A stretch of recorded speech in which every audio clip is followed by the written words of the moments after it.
Je n'oublierai jamais ce soir où tout a basculé. La pluie battait les vitres de ma voiture comme un cœur affolé. Et Justine, l'amie de ma sœur, s'est engouffrée sur le siège passager, trempée jusqu'aux os, avec un regard qui suppliait plus qu'il ne demandait. Adeline, je t'en prie. Emmène-moi loin d'ici, a-t-elle murmuré, sa voix brisée par un sanglot étouffé. J'étais Adeline Moreau, une professeure de littérature de 25 ans, vivant dans un petit appartement du Marais à Paris.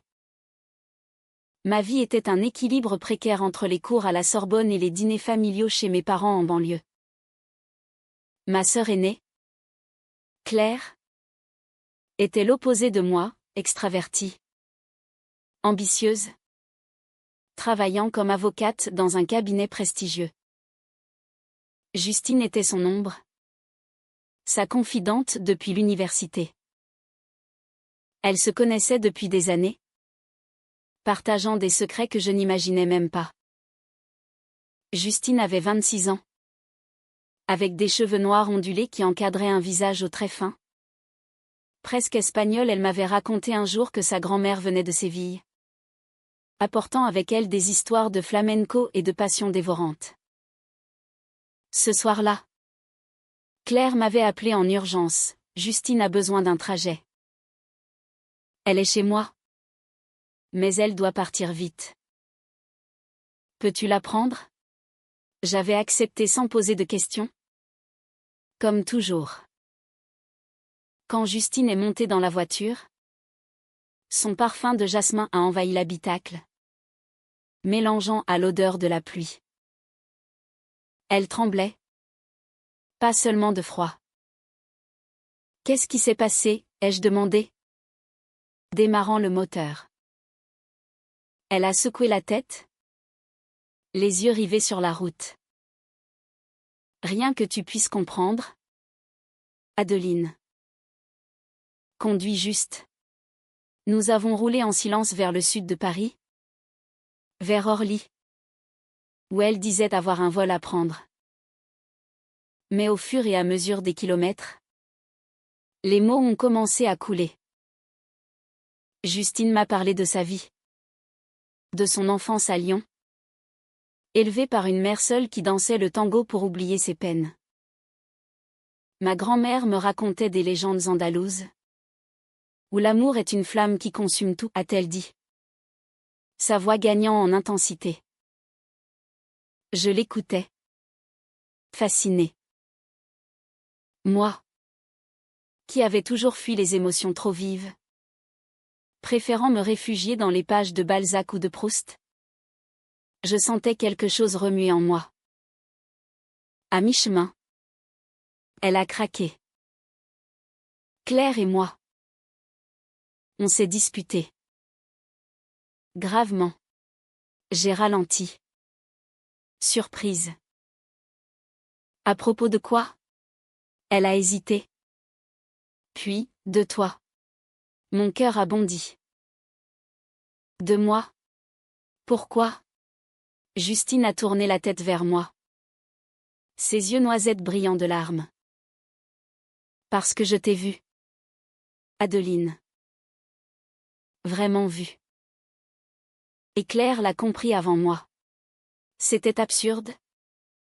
Impossible. J'étais hétéro. Ou du moins c'est ce que je croyais. Mais ce regard, cette confession sous la pluie, a planté une graine de doute. Nous nous sommes arrêtés sur une aire d'autoroute déserte. Là, sous un auvent battu par le vent, Justine m'a prise dans ses bras pour se réchauffer. Son corps contre le mien, sa chaleur traversant nos vêtements mouillés, a éveillé en moi une sensation inconnue. Je ne sais pas ce qui m'arrive, ai-je murmuré. Elle a reculé, confuse. Moi non plus. Mais je ne peux pas rester avec Claire si ça continue comme ça. C'est là que le premier secret a émergé, Justine et Claire n'étaient pas seulement amies. Elles avaient été amantes. Brièvement. À l'université. Claire l'avait caché à la famille. Par peur du jugement. Cette révélation m'a secouée. Ma sœur, si parfaite, avait un passé que j'ignorais. Et maintenant? Justine fuyait parce que ses sentiments pour moi menaçaient de tout détruire. Je pars pour l'Espagne? Chez ma famille, a-t-elle dit. Pour oublier. Mais au moment de repartir, elle m'a embrassé sur la joue. Un baiser qui a lingé trop longtemps. J'ai senti mon monde vaciller. De retour à Paris, je n'ai pas pu en parler à Claire. Elle m'a appelé le lendemain, Justine est partie? Tout va bien? J'ai menti, oui. Tout est normal. Mais rien ne l'était. Les jours suivants, j'ai repensé à ce trajet. À ses mots. À son toucher. J'ai commencé à douter de mes propres désirs. Étais-je attirée par les femmes? Par Justine en particulier? Ces questions me hantaient, m'empêchant de dormir. Puis, un soir, un message de Justine, Adeline. Je pense à toi. C'est fou. Mais vrai. Mon cœur s'est emballé. J'ai répondu. Et ainsi a commencé une correspondance secrète. Des emails. Des appels tardifs. Où elle me décrivait les rues de Séville. Les flamencos passionnés qui lui rappelaient notre nuit pluvieuse. L'amour en Espagne est comme un duel, disait-elle. Il blesse. Mais il guérit. Claire, de son côté, semblait distante. Elle m'invitait moins souvent, prétextant du travail. J'ai soupçonné qu'elle savait pour nos échanges. Un jour, lors d'un déjeuner familial, elle m'a prise à part. Adeline, sois prudente avec Justine. Elle est compliquée. Son ton était amer. Jaloux peut-être. J'ai nié. Mais le doute s'insinuait. Les mois passèrent. Et mes sentiments pour Justine grandirent. J'imaginais une vie avec elle. Loin des conventions. Mais le secret pesait. J'avais peur de blesser Claire. De briser la famille. Et Justine cachait quelque chose. Pourquoi avait-elle vraiment fui? Lors d'un appel, elle a avoué, j'ai eu une liaison avec quelqu'un d'autre. Après Claire. Ça l'a détruite. C'était une trahison passée, mais qui résonnait encore. Les nuits devinrent agitées, hantées par des rêves où Justine dansait sous les étoiles andalouses, m'appelant d'une voix emplie de désirs refoulés. Je me réveillais en sueur, le cœur battant, me demandant si cet amour était une illusion ou la révélation de mon vrai moi.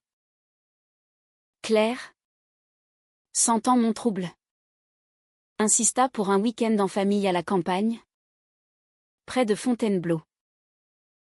Là-bas, dans la maison de nos parents, l'atmosphère était tendue.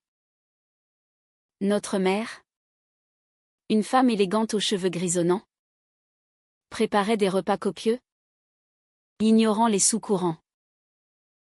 Père lisait son journal, stoïque comme toujours.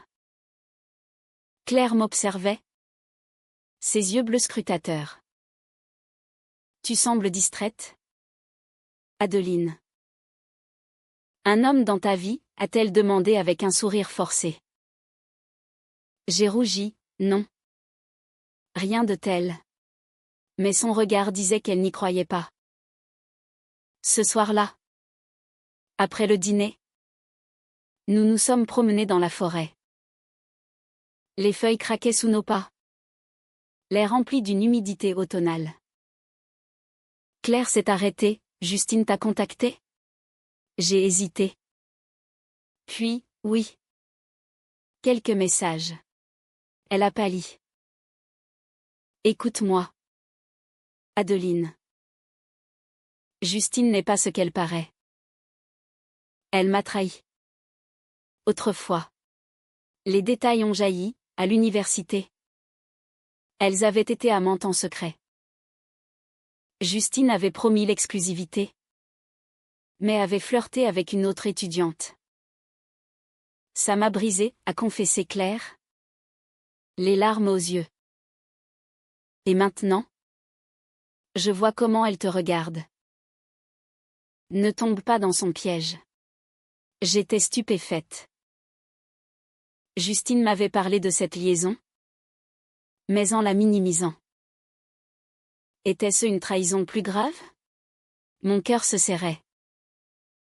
Pourquoi ne m'as-tu rien dit avant? Ai-je demandé. Claire a haussé les épaules, par honte. Notre famille est traditionnelle. Maman et papa ne comprendraient pas. C'était vrai, nos parents, catholiques pratiquants, voyaient l'amour comme un mariage hétérostable. De retour à Paris, j'ai confronté Justine par vidéo. Claire m'a tout raconté. Pourquoi m'as-tu menti? Elle a baissé les yeux. Je n'ai pas menti. Adeline. C'était une erreur de jeunesse. Mais avec toi, c'est différent. Je t'aime. Ces mots m'ont transpercé. Je t'aime aussi, ai-je admis. La voix tremblante. Mais le doute persistait. Était-ce de l'amour? Ou une rébellion contre ma vie fade? Nos échanges devinrent plus intenses. Justine rentra en France pour Noël, prétextant visiter des amis. Nous nous retrouvâmes en secret dans un café du quartier latin. Elle portait un manteau rouge, ses cheveux cascadant comme une cascade nocturne. Adeline, je ne peux plus vivre sans toi, a-t-elle murmuré en prenant ma main. Son toucher était électrique, réveillant des sensations enfouies. Nous parlâmes des heures, de nos peurs, de nos rêves. Elle évoqua sa grand-mère espagnole, qui avait fui Franco pour la France, emportant un amour interdit. L'amour vrai défie les frontières, disait-elle. Mais Claire découvrit tout. Un soir, elle débarqua chez moi. Furieuse. J'ai vu tes messages. Comment oses-tu? C'est ma sœur, hurla-t-elle. Justine était là. Cachée dans la chambre. La confrontation fut explosive. Claire? Je suis désolée, plaida Justine. Mais mes sentiments pour Adeline sont réels. Claire éclata en sanglots, tu me voles tout. D'abord mon cœur. Maintenant ma famille. Je me sentis déchirée. Claire? Ce n'est pas comme ça. Je ne voulais pas te blesser. La dispute escalada. Claire révéla un secret plus sombre. Justine avait eu une relation avec une femme mariée à Lyon, causant un divorce. Elle détruit les vies, accusa-t-elle. Justine nia, c'était consensuel. Et c'est du passé. Mais le mal était fait. Claire partit en claquant la porte, me laissant avec Justine. Est-ce vrai? Demandai-je. Elle avoua, oui. Mais j'ai changé. Mon confiance vacillait. Les semaines suivantes furent un tourbillon. Je perdis mon appétit. Mes notes de cours devinrent mécaniques. Justine essaya de me reconquérir avec des lettres poétiques, évoquant les passions de Garcia Lorca, mêlant amour et tragédie. Notre histoire est comme un duan d'espagnol, magique, mais douloureux, écrivait-elle. Puis vint le choc, Claire menaça de tout dire à nos parents si je continuais. Choisis, ta famille ou elle. C'était un ultimatum cruel. J'aimais Justine. Mais abandonner ma sœur? Impensable. Je décidai de rompre. Justine. C'est fini, lui dis-je au téléphone. La voix brisée. Elle pleura, ne fais pas ça. Adeline. Nous pouvons lutter. Mais je raccrochai. Le cœur en miettes. Seul. Je sombrais dans la dépression. Paris me semblait grise. Sans saveur. Je repensais à notre trajet initial. À ce baiser innocent. Était-ce le début de la fin? Un soir. Errant sur les quais de Seine. Je croisai une danseuse de rue. Mimant un flamenco passionné. Cela me rappela Justine. Et les larmes coulèrent. Claire, voyant ma souffrance, s'adoucit. Je suis désolée. Adeline. Je t'aime trop pour te perdre. Nous parlâmes enfin. Vraiment. Elle admit sa jalousie, j'ai aimé Justine. Mais c'était toxique. Je veux ton bonheur. Ce fut un pas vers la réconciliation. Mais le vide persistait. Les jours s'étiraient comme des ombres longues sur les pavés parisiens. Sans Justine. Ma vie reprenait son cours. Mais avec un vide abyssal. J'enseignais Baudelaire à mes étudiants. Parlant de spleen et d'idéal. Tout en me sentant prisonnière de mes propres chaînes. Claire et moi nous rapprochions. Partageant des cafés où elle confessait ses peurs, j'ai toujours craint de ne pas être assez pour quiconque. Un matin, un colis arriva, une boîte de Séville, contenant une mantille espagnole et une lettre de Justine. Adeline, je respecte ta décision, mais sache que mon cœur est tien. Si tu changes d'avis, je serai là. Je caressai le tissu soyeux, imaginant ses mains le pliant. Les larmes montèrent, mais je rangeai la boîte, déterminée à oublier. Pourtant, le destin en décida autrement. Lors d'une conférence littéraire à la Sorbonne, je rencontrai une collègue, Sophie. Une femme charismatique aux yeux pétillants. Elle me proposa un verre. Et pour la première fois, je flirtai ouvertement avec une femme. Était-ce une rébellion? Ou une confirmation de mon orientation? Sophie m'embrassa ce soir-là. Un baiser doux mais fade comparé à l'intensité de Justine. Je rentrai chez moi. Confuse. Réalisant que Justine était irremplaçable.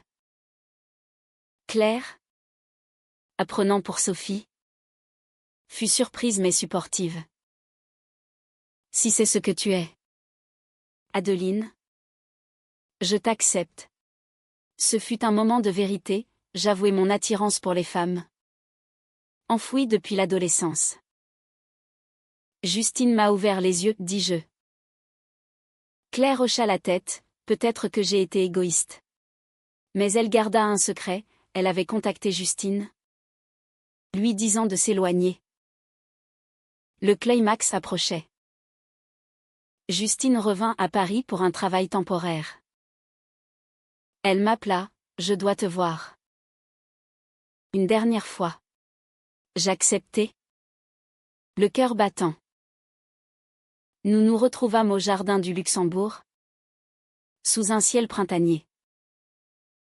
Elle était plus belle que jamais. Ses yeux emplis d'une tristesse profonde. Adeline, j'ai un aveu à faire. Elle révéla qu'après notre rupture, elle avait sombré dans l'alcool, évoquant les démons de sa grand-mère espagnole, qui avait lutté contre la dépression. Mais toi, tu m'as sauvée. Même de loin. Émue, je la serrai dans mes bras. Je t'aime toujours, murmurai-je. Mais alors, Claire apparut, comme par hasard. Qu'est-ce que vous faites, hurla-t-elle. La vérité éclata, Claire avait orchestré cette rencontre pour tester ma loyauté. Je voulais voir si tu choisissais vraiment la famille. C'était une trahison ultime. Justine, furieuse, l'accusa, tu nous manipules comme des pions. Je me sentis trahi par ma propre sœur. La dispute fut violente, verbale mais dévastatrice. Claire, comment as-tu pu, criai-je. Elle pleura, par peur de te perdre. Justine intervint, l'amour n'est pas une possession. En Espagne, on dit que le cœur est libre comme le vent. Ce fut un tournant. Je réalisai que Claire, blessée par son passé, projetait ses peurs sur nous. Nous partîmes toutes trois, épuisées. Chez moi, une conversation à cœur ouvert s'ensuivit. Claire avoua son propre chaos, elle voyait un thérapeute pour ses relations toxiques. J'ai aimé Justine. Mais c'était possessif. Je veux guérir. Justine, vulnérable, confessa ses erreurs passées, j'ai fui les engagements par peur de l'abandon. Et moi? Je parlais de mon éveil, vous deux m'avez forcé à me confronter à moi-même. Ce soir-là, un pacte fut scellé, pas de secret. Claire accepta notre relation, à condition de lenteur. Justine et moi reprîmes, prudemment. Nous passâmes des soirées à cuisiner des tapas, riant des anecdotes espagnoles. Mais un nouveau conflit surgit, nos parents. Devions-nous leur dire? Claire proposa, attendons. Ils sont âgés. Pourtant, le secret pesait. Lors d'un dîner familial, la tension monta. Mère remarqua ma joie, tu rayonnes? Adeline. Un amoureux? J'hésitai. Puis, une amoureuse. Le silence tomba. Père fronça les sourcils, quoi? Claire intervint, c'est Justine. Et c'est sérieux. Mère pâlit, mais. C'est contre nature. Père. Plus pragmatique, si elle est heureuse. La discussion fut houleuse. Mère invoqua la Bible. Père la raison. Justine, présente, défendit, l'amour n'a pas de genre. En France, c'est légal depuis longtemps. Finalement, une trêve, donnez-nous du temps. Ce fut une victoire amère, mais un pas. Les mois suivants, Justine et moi construisîmes notre relation. Balade à Montmartre. Lecture partagée. Elle m'apprit le flamenco, symbolisant notre passion. Mais un appel changea tout, la grand-mère de Justine mourut. Je dois aller à Séville, dit-elle. Je l'accompagnai, découvrant l'Espagne, ses rues vibrantes, ses duels émotionnels. Là, face au tombeau, Justine pleura, elle m'a appris à aimer sans peur. Séville nous enveloppa comme un voile de mystère. Les rues étroites, embaumées d'orangers en fleurs, résonnaient de guitares flamenca. Justine, endeuillée, se réfugiait dans mes bras, murmurant des prières en espagnol. Sa famille, chaleureuse mais traditionnelle, nous accueillit avec curiosité. Adeline, tu es l'amie de Justine, demanda sa tante. ignorant la vérité. Nous jouâmes le jeu. Mais les regards complices trahissaient. Lors des funérailles, sous un soleil ardent, Justine chanta une copla andalouse, sa voix brisée évoquant la perte et l'amour éternel. Je la tenais, sentant sa vulnérabilité.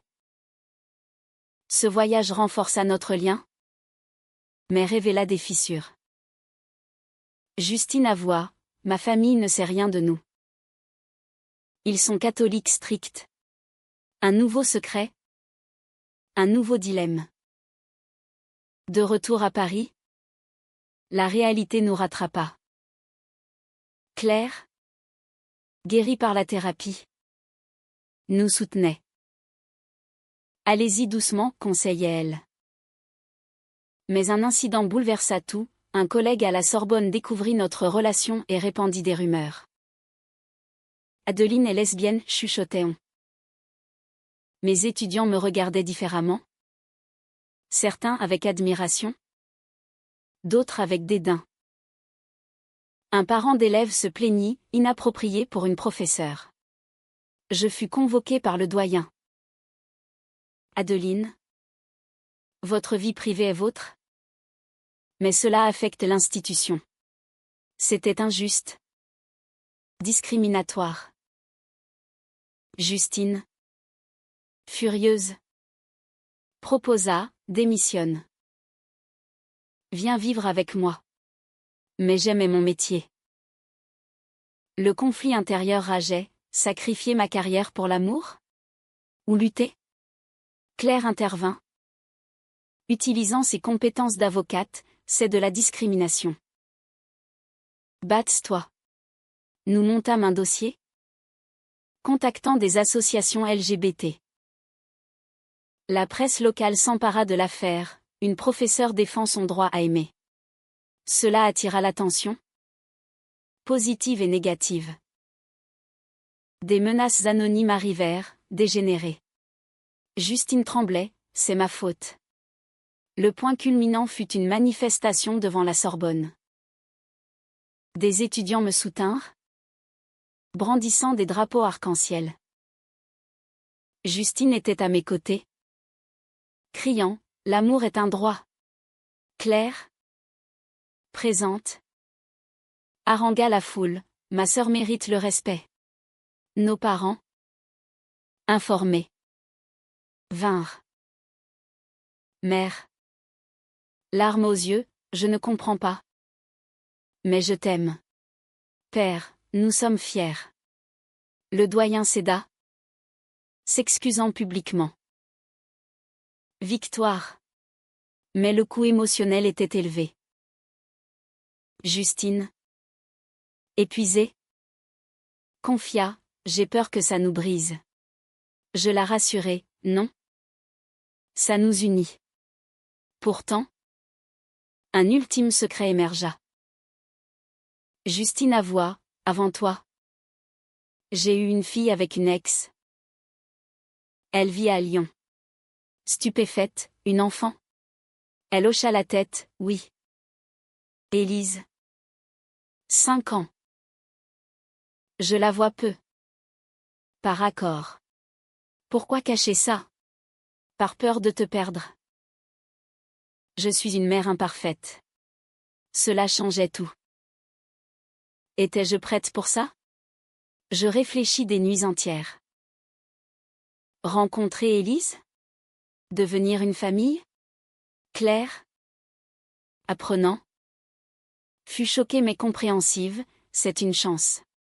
Nos parents? Apprivoisés? Acceptèrent progressivement.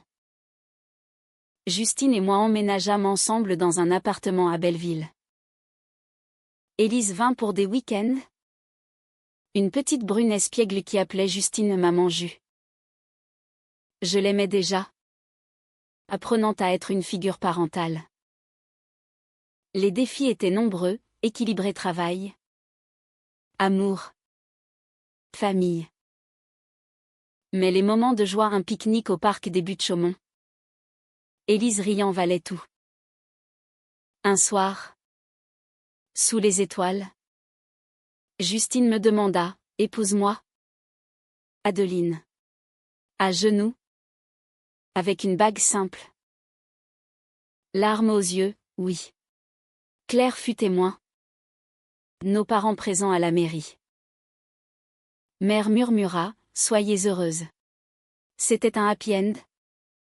Mais nuancé, les cicatrices des trahisons passées nous rappelaient la fragilité de l'amour. Notre vie devint un mélange de cultures, flamenco le soir, croissant le matin. J'enseignais avec plus de passion, intégrant des thèmes LGBT dans mes cours. Justine travailla comme graphiste. Élise grandissant dans un foyer aimant. Pourtant, des doutes persistaient. Et si Claire regrettait? Et si la société nous rejetait?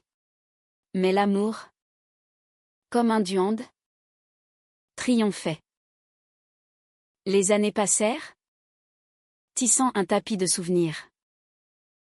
Élise, maintenant 10 ans, dansait le flamenco avec Justine, ses petits pieds claquant sur le parquet de notre appartement. J'observais, le cœur gonflé d'une joie profonde, mêlé à la nostalgie des tempêtes traversées. Claire, mariée à un gentil avocat, nous rendait visite souvent, sa jalousie transformée en affection protectrice. Vous êtes ma famille élargie, disait-elle. Mais la vie, imprévisible, apporta un nouveau choc. Justine fut diagnostiquée avec une maladie auto-immune, héritée de sa lignée espagnole. Ce n'est pas grave, assura-t-elle. Mais les traitements la fatiguaient. Je la veillais, lui lisant des poèmes de Rimbaud pour l'apaiser. Élise, inquiète, dessinait des cœurs pour sa maman. Claire organisa des repas. Nos parents prièrent. Ce fut une période de réflexion. Justine confia, si je pars, promets-moi de continuer. Larmes, ne dis pas ça. Mais cela raviva nos vieux secrets. Un soir, elle avoua, j'ai menti sur Élise.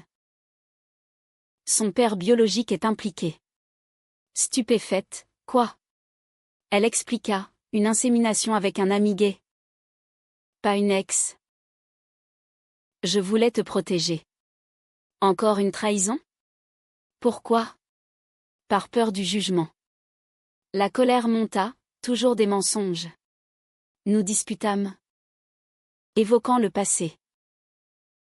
Claire médiatisa, communiquait. Finalement. Pardon, je t'aime malgré tout. La maladie unit plus qu'elle ne sépara. Guérie. Justine promit la transparence. Nous voyageâmes en Espagne, montrant à Élise ses racines. À Séville, sous les arches de la Plaza de España, nous renouvelâmes nos vœux en privé. Pour l'éternité, murmura-t-elle. De retour, je publiai un roman inspiré de notre histoire, Le trajet interdit. Un best-seller explorant l'amour lesbien en France. Les critiques louèrent sa profondeur émotionnelle. Ses thèmes de trahison et rédemption. Interviews suivirent, comment avez-vous surmonté? Réponse, par l'honnêteté et l'amour. Élise grandit. Fière de ses 2 mamans. À l'école, elle défendit, l'amour est amour. Nos parents, évolués, l'adoraient. Claire eut un enfant, renforçant les liens. Pourtant, un ultime twist, une lettre de l'ex de Justine, réclamant plus de temps avec Élise. Conflit légal. Justine paniqua, je perds tout. Je la soutins, nous luttons ensemble. Claire représenta, gagnant un accord équilibré. Aujourd'hui, notre vie est sereine. Balade à vélo le long de la Seine. Dîner avec Claire. Les cicatrices nous rappellent, l'amour vrai exige sacrifice. Comme un flamenco. Il est passionné, douloureux, mais transcendant.